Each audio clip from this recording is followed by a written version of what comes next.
क्या है, देखिए कि मैं 30 साल से कविता सुना रहा हूँ। 17 वर्ष की आयु में हापुड़ में पहला मंच पढ़ा था। सरकार की उम्र कितनी? 5 साल, 10 साल। कविता की उम्र कितनी? 1000 साल, 2000 साल। तो क्यों चिंता करूं, हटेगा नहीं हटेगा। बैठा भी हटा जैसा और हटा भी हटा जैसा। क्या कोई फर्क नहीं पड़ता। बहुत गुस्सा है। नहीं, गुस्सा नहीं, गुस्सा है, बिल्कुल निश्चित रूप से गुस्सा है। आजादी के बाद पहली बार ये जवान, ये देश इस माहौल में आए थे कि कुछ बदलेगा। इस काम के लिए कि शौचालय बना के फोटो लगाएगा, कि आज टॉयलेट का दरवाजा बना दिया, राजनीति बदल रही है। इस काम के लिए आए थे। मैं अपना काम धंधा छोड़ के इसलिए आया था, और मैं तो फिर भी बन गया। आंदोलनों में नेता सदा बन जाते हैं, कुछ नहीं बिगड़ता। आंदोलन से पहले मैं कितने पैसे लेता था, आज कितने लेता हूं, अंतर है।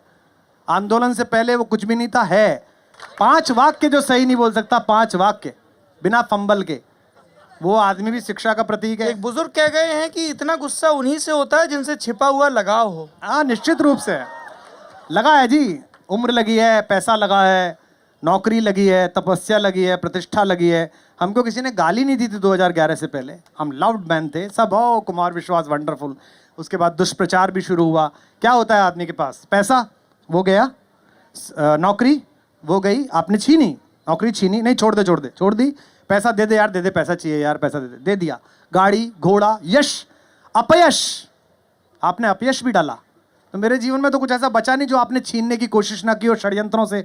वो तो इसकी कृपा है हिंदी की कि उसके बाद भी सृजन का बीज जिंदा रह गया। उसके बाद भी फिर ज़्यादा शक्ति के साथ जिंदा रह गया। दुनिया ये मोहब्बत को मोहब्बत नहीं देती। नवाज भाई कहते हैं, दुनिया ये मोहब्बत को मोहब्बत नहीं देती। इनाम बड़ी चीज़ है, कीमत नहीं देती।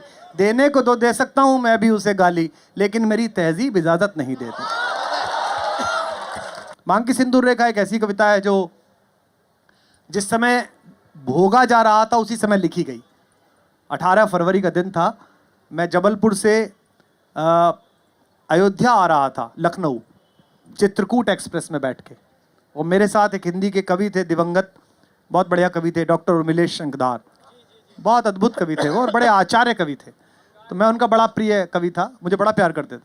तो मैं सेकंड एसी में, उन्होंने मुझे बुकिंग दिलवाई थी। मेरे पास तो इतने पैसे होते नहीं थे, पर उन्हें एक चेला साथ में रखना होता है ना, चाचा जी। चिंटू। हाँ, चिंटू, ये भी मेरा ही दिया हुआ है। तो चाचा जी करता हुआ, तो बोले बेटा इधर आ जाओ। उन्हें पता भी था मैं डिस्टर्ब हूँ आज। तो वो नीचे की सीट पर थे, मैं ऊपर की सीट पे था। मैं उनके पास बैठ गया और मैं रो रहा था। उन्होंने मुझसे कहा कि रो मत, रो मत, ये कर ले, वो कर ले। उन्होंने कुछ बातें कही। उस समय वो गीत निकला, मांग की सिंदूर रेखा। निश्चित रूप से आपने सही कहा, मुझे भी बहुत पसंद है। मांग की सिंदूर रेखा तुमसे ये पूछेगी कल।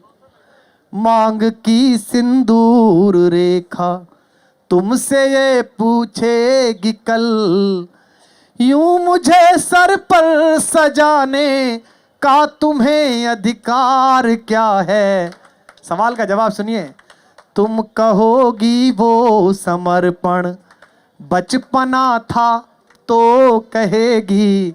तुम कहोगी वो समर्पण बचपना था तो कहेगी। गर्व सब कुछ बचपना था तो कहो फिर प्यार क्या है? मांग की सिंदूर रेखा। जी।